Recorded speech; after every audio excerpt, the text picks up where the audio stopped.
오늘 새롭게 읽는 신약 성경 시리즈 16번째로 본문은 마가복음 1장 14절에서 20절입니다. 마가복음 1장 14절에서 20절 제가 봉독하겠습니다. 요한이 잡힌 후 예수께서 갈릴리에 오셔서 하나님의 복음을 전파하여 이르시되 때가 찼고 하나님의 나라가 가까이 왔으니 회개하고 복음을 믿으라 하시더라. 갈릴리 해변으로 지나가시다가 시몬과 그 형제 안드레가 바다에 그물 던지는 것을 보시니 그들은 어부라. 예수께서 이르시되 나를 따라오라. 내가 너희로 사람을 낚는 어부가 되게 하리라 하시니 곧 그물을 버려두고 따르니라. 조금 더 가시다가 세베대의 아들 야고보와 그 형제 요한을 보시니 그들도 배에 있어 그물을 깁는데 곧 부르시니 그 아버지 세베대를 품꾼들과 함께 배에 버려두고 예수를 따라가니라. 성경을 읽을 때 신자들이 예사로 범하고 또 간혹 일부 목회자들도 그러한데 아주 잘못된 습관 하나가 있습니다. 본문이 정작 말하는 바는 직전이고 자기 쪽의 필요나 기대에 부합되는 말씀에만 주목하는 것입니다. 주로 현재 겪는 문제와 고난을 이길 위로와 힘을 주는 그런 의미부터 찾으려 합니다. 예수님이 제자들을 부르신 일을 기록한 오늘 본문도 이미 과거에 끝난 사건이고 또 자기가 전임 사역자로 헌신할 의사가 없으므로 자신과는 직접적인 관계가 없다고 여깁니다. 물론 기본적으로는 하나님의 말씀이라 나름대로 영적인 의미를 찾으려고는 노력합니다. 그런데 거의 모두가 또 다른 오류를 범하는데 성경을 도덕적, 종교적 가르침이라는 차원으로만 접근하는 겁니다.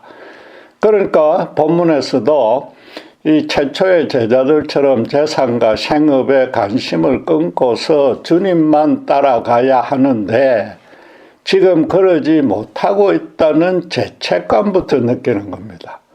그러다가 이건 선교사나 목사에게만 적용되는 말씀이라고 해서 자기를 위로하고 치웁니다. 성경이 고난으로 힘들어하는 신자를 위로하여 힘을 주고 또 도덕적 종교적 성장을 가르치는 말씀인 것은 분명한 사실입니다. 그런데 문제는 말씀에서 고난 중에 위로받는 의미를 찾아도 일시적으로 그것도 감정적인 차원에서만 효과를 받고 그칩니다. 도덕적이고 종교적인 가르침을 얻어도 솔직히 우리 모두 경험하듯이 온전히 실천하지 못합니다. 결국 성경 말씀으로 자신이 성숙해진 경험이 거의 없기 때문에 죄송하지만 한 번도 통독하지 못한 신자가 대부분인 겁니다.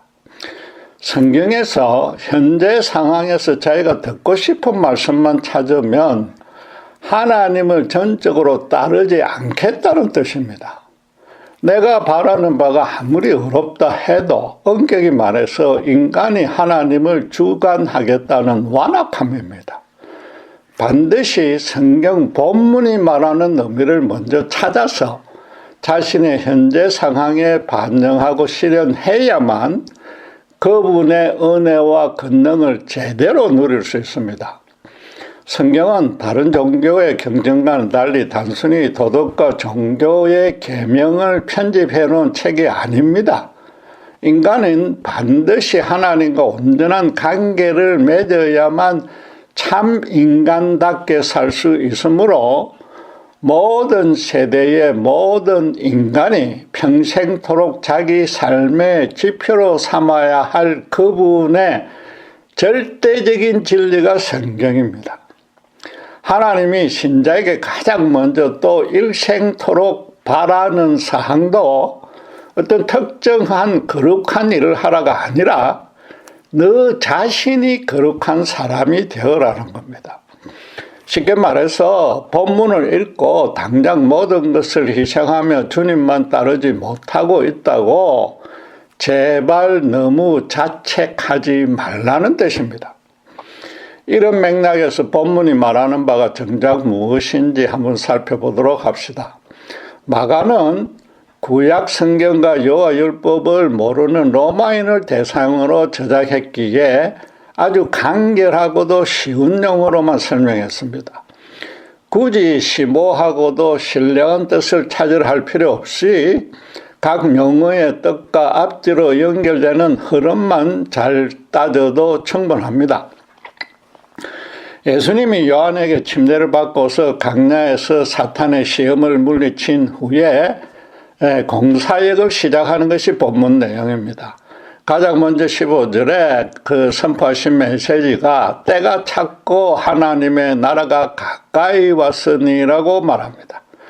때가 찼다라고 번역된 헬라어 플레로는 꽉 차다, 다른 것이 들어갈 여지가 없다, 완성되다, 만개가 되다 등의 의미가 있습니다. 히브리어에도 이와 평행되는 단어가 있는데 어려운 말로 간영, 한자말이죠. 쉬운 말로 가득 차다라고 번역된 사렘입니다. 구약 성경에서는 특별히 재와 연관해서 사용했는데 대표적으로 창세기 6장 5절에 여호와께서 사람의 죄악이 세상의 간영함과 그 마음의 생각의 모든 계획이 항상 악할 부분임을 보시고 라는 그 말씀입니다. 사람이 악만 저지르고 선은 눈 닦고도 찾을 수 없으므로 하나님은 노아 홍수로 심판하신 겁니다. 신구약의 이 두 단어가 똑같이 더 이상 다른 것으로 채울 여지가 없다는 뜻입니다. 주님은 지금 구약의 그 의미도 적용해서 때가 찼다고 말한 겁니다. 땅에 죄로만 가득 찼기에 하늘에서 정한 구원의 때도 찼다는 겁니다. 그래서 하나님의 나라가 가까이 왔다고 한 겁니다. 하나님이 가나안의 아모리 족속의 죄악으로 가득 찾아 이스라엘로 그들을 진멸시키게 하고서 당신의 나라를 세웠듯이 지금 예수님은 이 땅을 뒤덮은 죄악을 당신께서 제거하고 당신의 복음으로 대신 가득 채워서 하나님의 나라를 세우시겠다는 겁니다. 가까이라는 단어는 영어로 at hand라고 번역되었듯이 굳이 거리를 측정할 필요 없이 손만 뻗으면 닿을 만큼 바로 곁에 왔다는 표현입니다. 그 나라를 취득하느냐 못하느냐는 본인에게 달린 겁니다. 비유컨대 눈앞에 징수성찬이 차려져 있는 셈인데 먹고 안 먹고는 본인 소관이자 책임입니다. 그렇게 하길 원하면은 주님은 회개하고 복음을 믿으라고 간단하게 두 가지만 요구했습니다. 그 전에 복음도 아주 쉽게 하나님의 복음이라고 표현했습니다. 구원은 처음부터 끝까지 하나님이 전적으로 주관하시므로 그에 관한 메시지라면 당연히 좋은 소식입니다. 또 구원을 온전히 전하고 가르칠 수 있는 자도 하나님뿐인데 그 복음을 지금 예수님이 전하고 있으므로 예수님 당신이 바로 하나님이란 뜻입니다. 복음을 믿으라는 것은 당신을 믿으라는 말과 동의어가 되는 것이며 그래서 지금 당신을 따르라고 명한 것입니다. 그렇다고 회개하지 않으면 복음을 믿을 수 없고 그래서 구원받지 못한다는 뜻은 당연히 아닙니다. 회개가 구원의 전제 필수 조건이 되어버리면은 필연적으로 개인별로 이 회개의 질적, 양적 수준을 따져야만 됩니다. 그러면 또 그 수준에 도달할 수 있는 자와 도저히 할 수도 없는, 구조적으로 할 수도 없는 자로 나누어지며 절대로 이 구원의 좋은 소식이 되지 못하고 오히려 사람들로 부담감과 죄책감만 불러일으키게 되는 겁니다. 무엇보다 우리말로 신약 성경에서 회개라고 번역했는데 그건 원어의 뜻을 제대로 반영하지 못한 것입니다. 지금까지 범했던 온갖 추악한 행동이나 습관을 뉘우치고서 깨끗이 바로 잡는다는 그런 윤리적인 의미가 아닙니다. 그 헬라어 메타노에오는 다르게 생각하다, 마음을 바꿔먹는다, change mind입니다. 그런 뜻이므로 회심이 더 적합한 번역이 될 수 있습니다. 마음을 바꿔먹으라고 했으므로 사람이 선행과 공덕과 치성을 얼마나 많이 쌓았는지는 구원에서 문제 삼지 않겠다는 뜻입니다. 대신에 각 개인이 갖고 있는 근본적인 종교관을 뜯어 고치라는 겁니다. 구원은 궁극적으로 하나님이 주심으로 그분이 제시하는 구원의 길만이 진리입니다. 본문 상태에서 유대인 제자들이 갖고 있던 구원에 대한 개념도 하나님의 뜻과는 상반되었던 겁니다. 마가는 오늘 본문을 요한이 잡힌 후에라는 말로 시작합니다. 마지막 선지자인 요한이 대변하는 율법 중심의 유대교는 완전히 끝났고 예수님의 십자가 은혜의 시대가 시작되었다는 뜻입니다. 제자들들은 복음을 믿으려면 마음을 바꿔야 하는데 그동안 몸에 완전히 배어있는 그런 유대교적인 사고부터 완전히 버리라는 겁니다. 유대인들은 아브라함의 후손으로 여호와의 언약 백성이며 율법도 잘 지키는 의인이므로 이미 구원은 확보되었다고 믿고 있었습니다.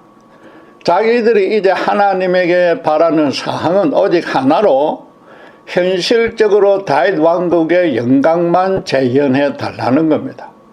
주님은 그런 유대인 제자들을 향해서 그 생각을 바꾸라고, 즉 그런 믿음은 오히려 하나님의 뜻과 충돌됨으로 새롭게 고쳐 먹으라고 지금 명한 겁니다. 결국 주님은 복음을 믿어야 할 때가 찼다고 말한 셈입니다. 그렇다면은 복음이 이 땅에 실현될 시기도 이미 정해져 있었다는 뜻입니다. 창조 직후에 창세기 3장 15절 말씀대로 아담이 타락할 때부터 하나님은 여자의 후손이 와서 사탄이 인간에게 씌울 그 죄의 멍에를 벗겨줄 것이라고 약속했습니다. 이게 성경에 최초로 계시된 하나님의 구원 계획이라서 원시 복음이라고 칭하는 겁니다. 바울은 또 그래서 갈라디아서 4장 4절에서 5절에 이렇게 말합니다. 주님의 오심을 간해서 때가 참에 하나님이 그 아들을 보내사 때가 찼다고 얘기를 합니다. 여자에게서 나게 하시고 율법 아래에게 나게 하신 것은 율법 아래에 있는 자들을 속량하시고 우리의 아들의 명분을 얻게 하려 하심이라 라고 말합니다. 결국 유대교적인 사고로 갖고 있는 그 사람들 사이에서 태어나서 그 유대교적인 사고를 버리게 하려고 지금 오셨다는 겁니다. 하나님이 아담에게 약속하신 구원의 때가 완전히 찼기에 주님이 오신 겁니다. 구체적으로는 본문에서부터 3년 뒤 골고다 언덕에서 주님이 모든 인간의 죄값을 대신 지고 하나님께 영단번에 제물로 바쳐지면 삼위 하나님이 태초에 세우셨던 그 구원 계획의 만기가 채워지는 겁니다. 누구라도 그 대속의 은혜를 믿음으로 받아들이기만 하면 아무 값없이 구원의 선물을 받게 될 것입니다. 회심이 종교관을 바꾸는 문제라고 해서 단순히 유대교에서 기독교로 개종하는 차원이 아닙니다. 유대인은 자기가 아주 어렵다고 자신했고 또 이방인들도 치성만 최고로 바치면 된다고 그럴 자신이 있다고 믿었습니다. 둘 다 구원은 인간 스스로 쟁취하는 그런 방식입니다. 그 생각을 바꿔야 하므로 반드시 인간의 공적으로는 절대 구원받지 못한다고 겸손히 인정하라는 겁니다. 안식일과 성전제사 등을 엄격히 지키면서 종교적으로는 하나님을 잘 믿고 따랐던 유대인들에게 예수님은 이렇게 선포했습니다. 마태복음 15장 19절에 너희들 마음에서 우러나오는 것이라고는 악한 생각과 살인과 간음과 음란과 도적질과 거짓 증거와 해방뿐이라고 말했습니다. 여호와 하나님이 노아 홍수로 심판할 때 인간의 마음에 죄만 가득 찼다는 그 선언과 동일합니다. 마음에서 우러나오는 것이 죄악뿐이라면 인간 전체가 죄악 덩어리란 뜻입니다. 세상 모든 선의 원천이자 공급자인 하나님을 이방인은 거역대적했고 유대인은 자기들 욕심 때문에 순전한 관계를 맺지 못했습니다.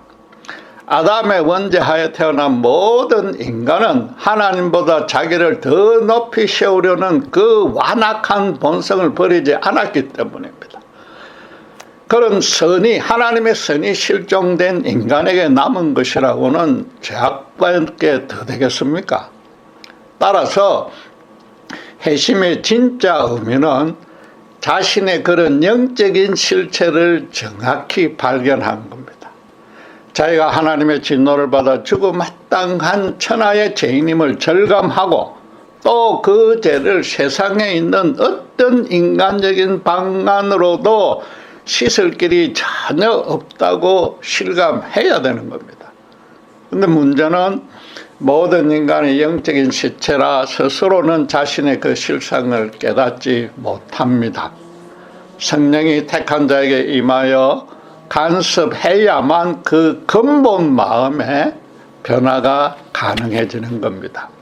성령으로 인해서 죽음의 절망에서 도무지 헤어나오지 못한다는 사실을 알게 돼야만이 제발 이 불쌍한 나를 긍휼히 여겨달라고 그런 진심 어린 고백을 할 수 있고 그래야만 십자가에 엎드릴 수 있단 말입니다. 회심은 그래서 하나님마저 자기 뜻대로 조정하려고 자신을 주인으로 살았던 삶에서 예수님만을 주인으로 모시는 삶으로 근본적인 변화가 일어나는 겁니다. 주님이 두 가지를 요구했으나 사실은 한 가지인데 회심해야 복음이 믿어지고 복음을 믿는 것이 바로 회심하는 것이고 그건 동시에 일어나는 겁니다. 그런데 제자들이 과연 주님의 이 간단한 한마디에 곧바로 회심하고서 복음을 온전히 믿었을까요? 또 그래서 모든 생업을 뒷전에 두고 주저없이 단번에 주님을 따랐을까요? 물론 주님에게서 풍기는 범접할 수 없는 신적 근세를 온몸으로 느꼈고 또 거역할 수 없는 성령의 강력한 내적인 인도는 있었을 것입니다. 그렇다고 해서 예수님이 단지 당신의 어떤 신비한 능력을 부려서 자기 제자들을 모을 뿐은 아닙니다. 지금 제자들 앞에는 자기들과 동년배인 이름 없는 랍비 한 명이 서 있습니다. 같은 갈릴리 출신이라 어느 정도 안면이 있었거나 아니면 출신 집안 정도는 알고 있었을 수 있습니다. 그런 자가 언제 어떻게 실현할지도 모르며 또 구체적인 실상을 알지 못하는 하나님의 나라로 초대한다고 해서 쉽게 움직이지는 않았을 겁니다. 제자들도 상당한 보상이 있으리라고 기대하고서 스스로 주님을 따랐던 겁니다.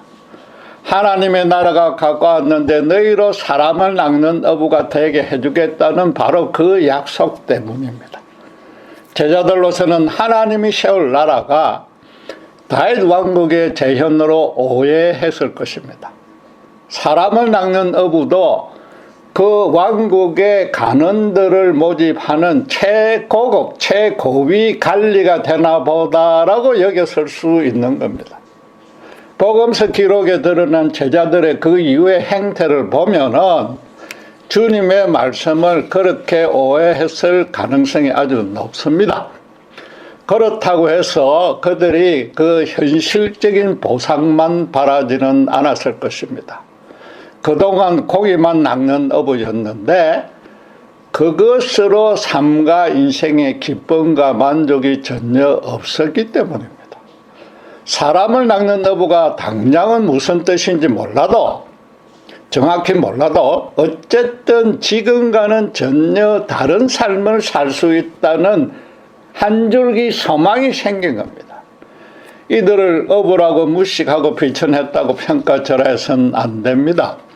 그들은 여호와 하나님을 알고서 모세의 율법을 따르고 있었습니다.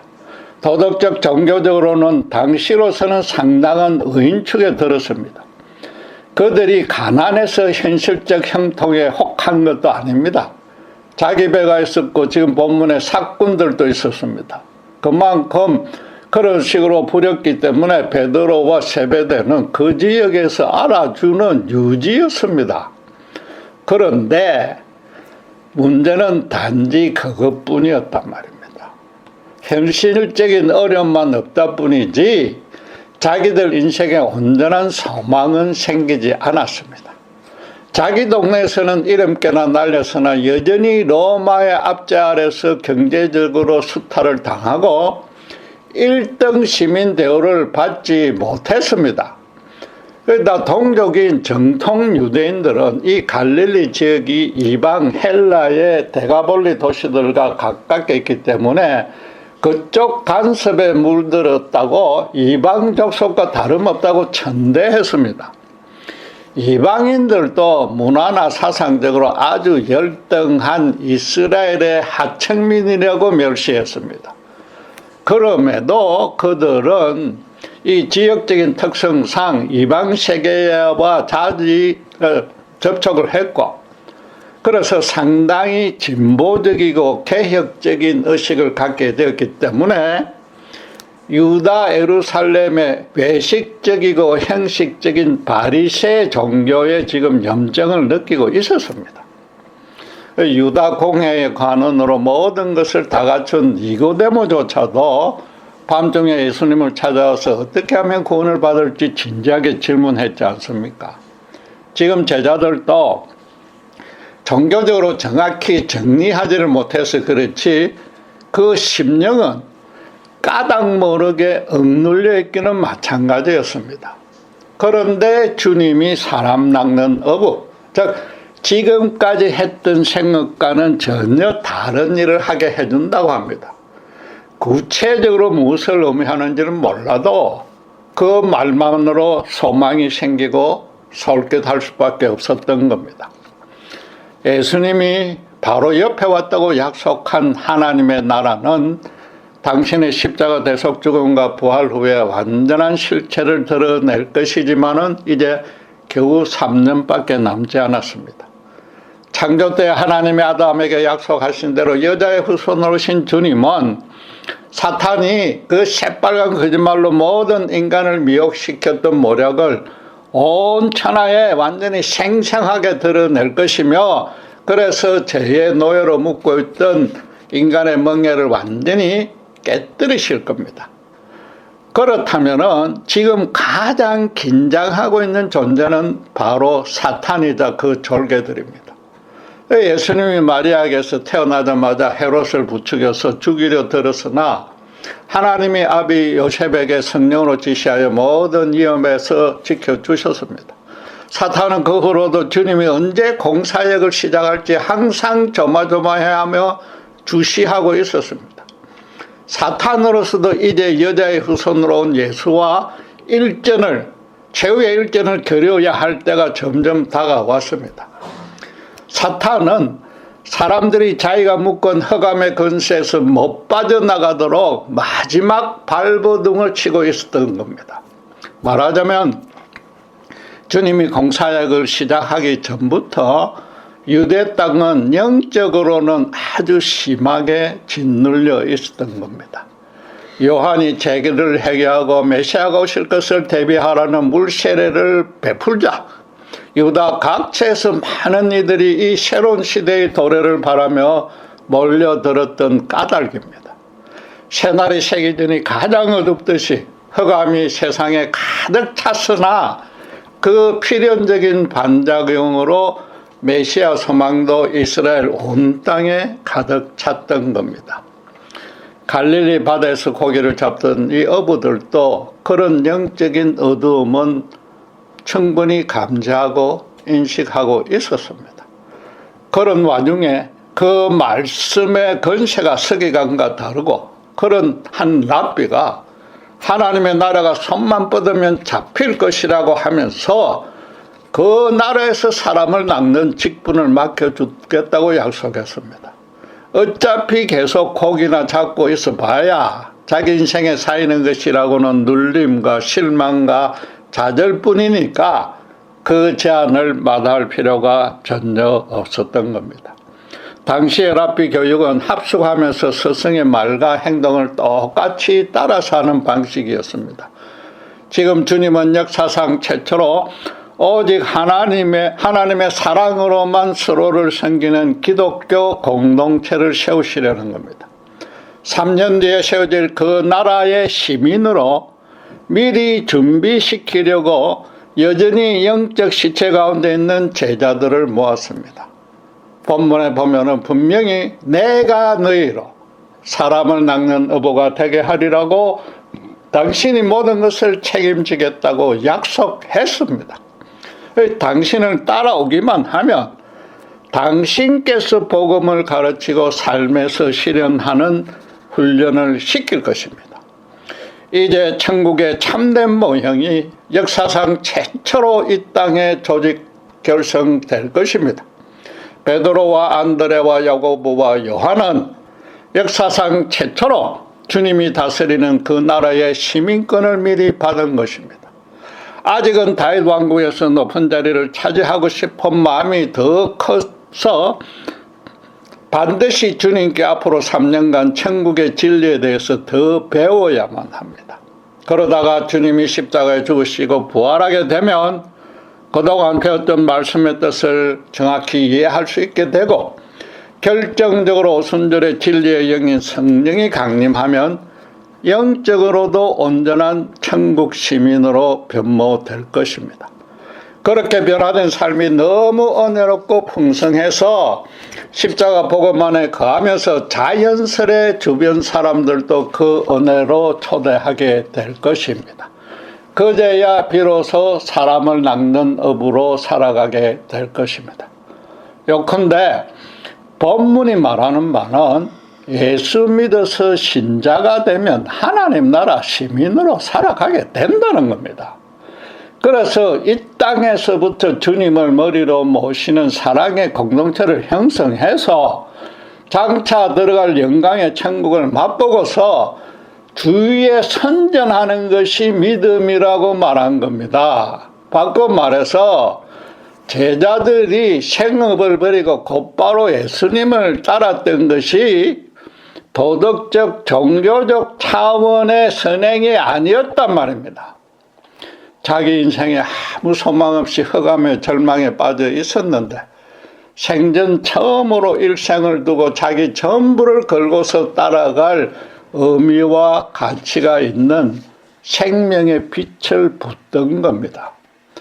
예수님도 그들을 단순히 당신을 종교적으로 섬기는 기독교인으로 살게 놓아두지 않을 겁니다.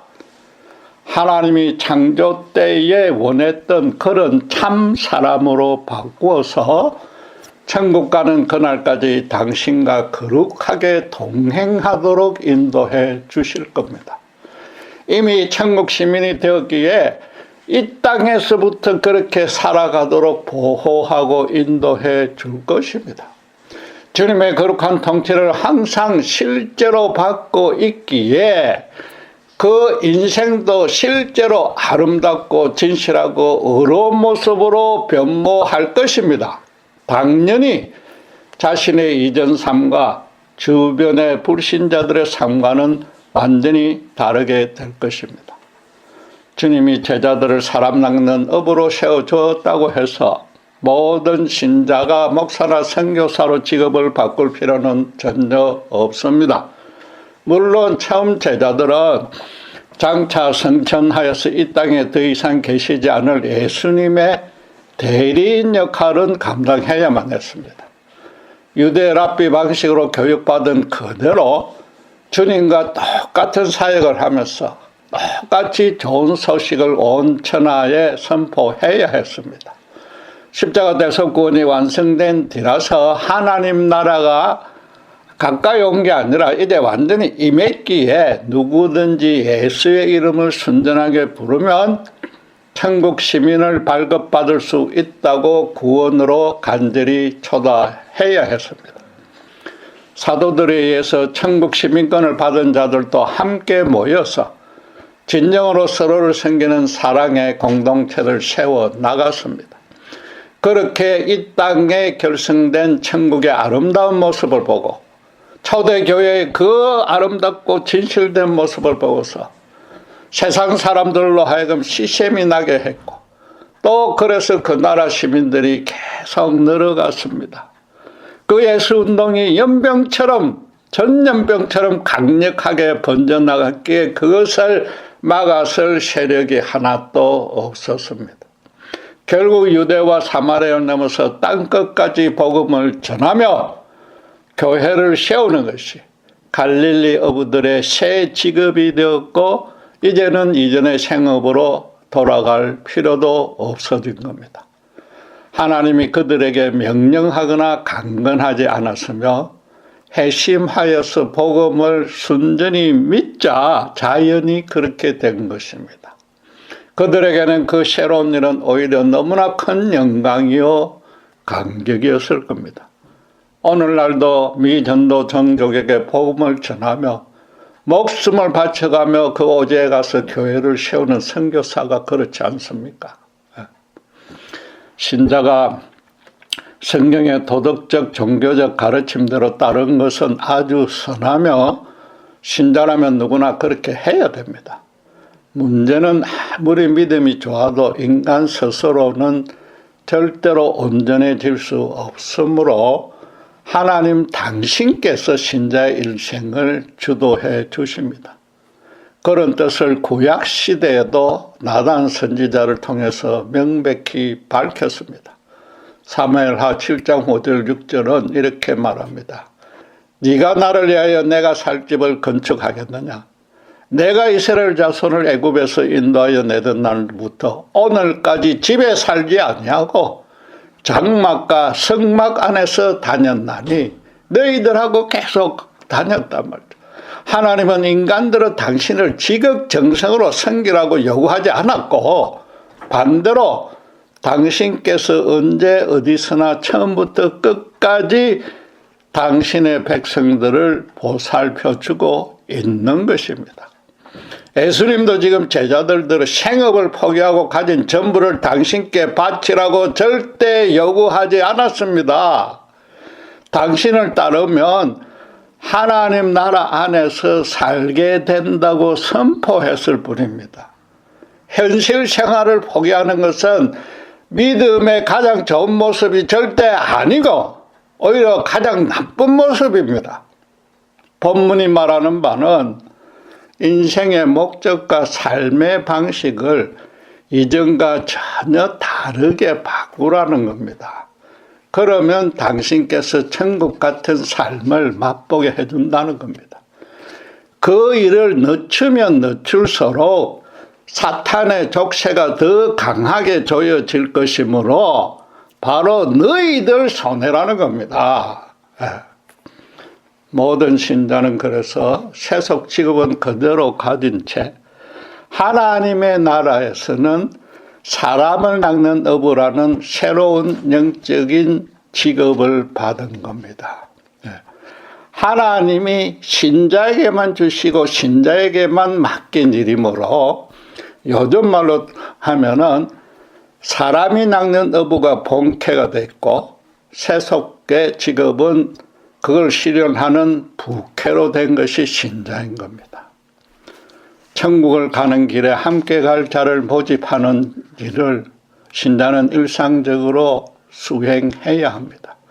자기 일생을 두고서 예수님을 묵묵히 따라가야 하고 또 주님이 평생을 동행함으로 자연히 그 삶이 그렇게 되면 너무나 큰 기쁨이 넘칠 수밖에 없습니다.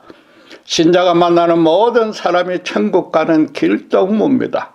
그러니까 모든 인간관계도 정말로 아름답게 변하고 활기가 넘치게 되는데, 정말 순전히 주님을 따르는 자에게 신자의 노력이 아니라 주님이 그렇게 만들어 주신단 말이죠.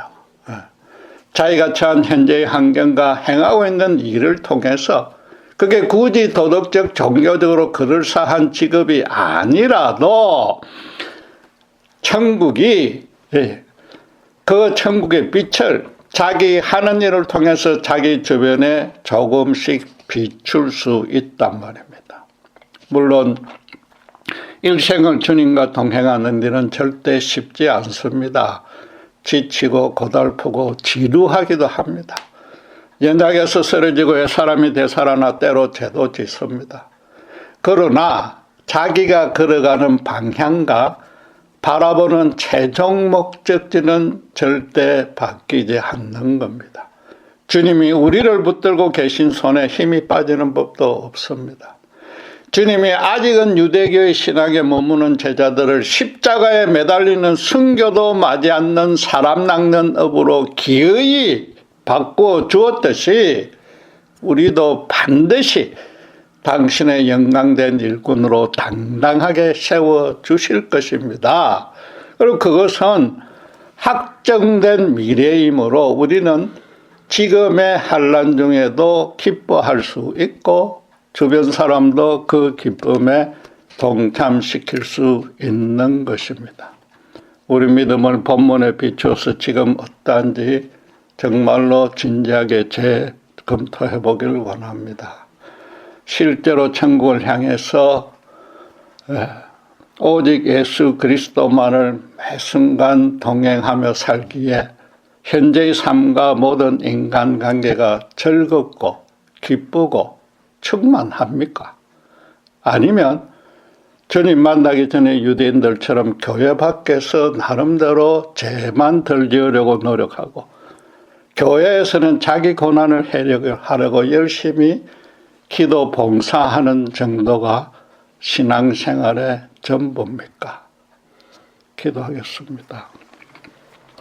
영적으로 죽어있던 시체의 우리를 성령의 간섭으로 거듭나게 하시고 예수 십자가의 은혜를 알게 하며 또 사람 낚는 어부의 직분까지 주셨음에 감사합니다. 현재의 현실적 형편이 어떠하든지 간에 주님과 날마다 교제 동행하는 삶이 너무 귀하고 충만함을 이 시간 감히 고백합니다. 그래서 만나는 모든 사람마다 천국 가는 길동무로 삼아서 예수 그리스도를 소개하고 하나님 나라의 시민으로 동참시키는 일에 저희가 마지막까지 헌신할 수 있도록 주님 저희들을 들어 사용하여 주시옵소서. 감사합니다. 우리도 예수 그리스도 이름으로 기도드렸습니다.